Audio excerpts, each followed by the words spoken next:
বিশ্বকাপ ফুটবল দরজায় কড়া নাড়ছে, অথচ মাঠের খেলার চেয়ে এখন বড় হয়ে দাঁড়িয়েছে মাঠের বাইরের রাজনীতি ও যুদ্ধ। মধ্যপ্রাচ্যে ইরান, ইসরায়েল ও যুক্তরাষ্ট্রের মধ্যে চলা সংঘাতের কারণে বড় অনিশ্চয়তার মুখে পড়েছে ইরানের বিশ্বকাপ যাত্রা।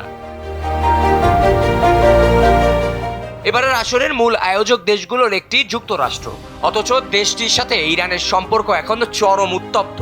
সম্প্রতি ইরানে যুক্তরাষ্ট্রের হামলা এবং দেশটির অভ্যন্তরীণ রাজনৈতিক অস্থিরতার পর ইরান ফুটবল ফেডারেশন সভাপতি মেহেদি তাজ জানিয়েছেন, এমন পরিস্থিতিতে বিশ্বকাপে অংশগ্রহণ করা তাদের জন্য কঠিন হয়ে পড়েছে।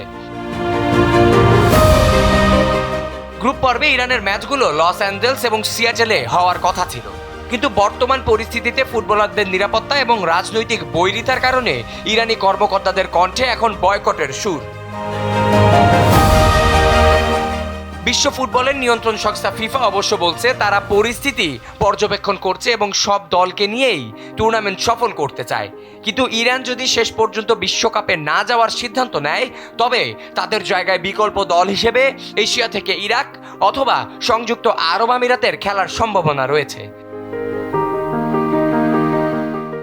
মূলত এশিয়ান ফুটবল কনফেডারেশনের নিয়ম অনুযায়ী এই সিদ্ধান্ত নেওয়া হতে পারে। ফুটবলাররা মাঠে নামতে চাইলেও যুদ্ধের প্রভাব শেষ পর্যন্ত ইরানকে বিশ্বকাপ থেকে দূরে সরিয়ে দেয় কিনা তা নিয়ে এখন চলছে বিশ্লেষণ। মাঠের লড়াই শুরুর আগে এই রাজনৈতিক অস্থিরতা ফুটবল বিশ্বের জন্য এখন এক বড় দুশ্চিন্তার নাম। তবে ফুটবল প্রেমীরা এখনো আশায় আছেন, সব বাধা পেরিয়ে মাঠের খেলা যেন মাঠেই গড়ায়। আবিয়াজ ইরতেসাম, সময়ের আলো।